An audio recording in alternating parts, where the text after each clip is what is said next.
সর্বশেষ যে ব্যক্তি জাহান্নাম থেকে মুক্তি লাভ করবে তাকে আল্লাহ পাক বলবেন, ফেরেশতাদেরকে বলবেন, ও আমার ফেরেশতারা, আমার এই বান্দাকে জান্নাত এবং জাহান্নামের মাঝখানে রেখে দাও।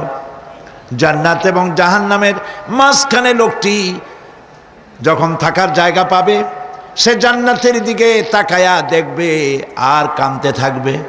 আল্লাহ পাক জিজ্ঞেস করবেন, বান্দারে, যুগের পর যুগ ধরে জাহান্নামে কেঁদেছ, আমি রব্বুল আলামিন জাহান্নাম মাফ করে দিয়া জান্নাত জাহান্নামের মাঝখানে রেখে দিয়েছি, আযাব থেকে তো বেঁচে গেছো, এখন কান্দো কেন?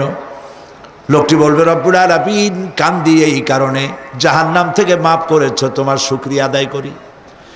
জান্নাত তো আমার কপালে নাই, কিসমতে নাই, কিন্তু জান্নাত আমি এখান থেকে দেখতে পাচ্ছি, জান্নাতের সুঘ্রাণ আমার নাকে আসতেছে, কপালে নাই যাওয়ার।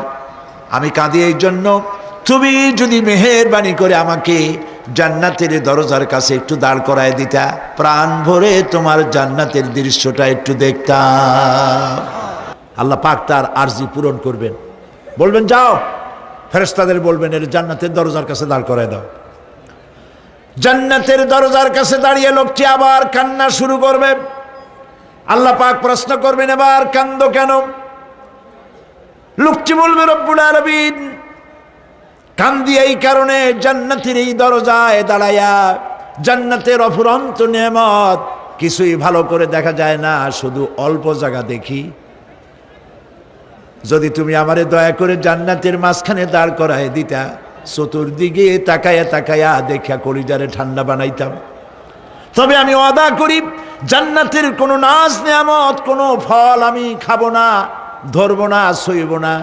একটুখানি মেহেরবানি করে মাঝখানে দাঁড় করাইয়া দাও, জান্নারে ঠান্ডা করি। আল্লাহ রব্বুল আলামিন ফেরেশতাদের বলবেন, আমার এই বান্দারে জান্নাতের মাঝখানে দাঁড় করাইয়া দে। আল্লাহর নবী বলেন, জান্নাতের মাঝখানে দাঁড়িয়ে লোকটি আগের চাইতে আরো জোরে চিৎকার মেরে কাঁদতে থাকবে। আল্লাহ পাক বলবেন, বান্দারে কি হলো তোর? দরজার কাছে আসতে চাইছিলে, আইনা দিলাম। আবার এবার মাঝখানে আসতে চাইছো, তাও এনে দিয়েছি, আবার কান্দো কেন?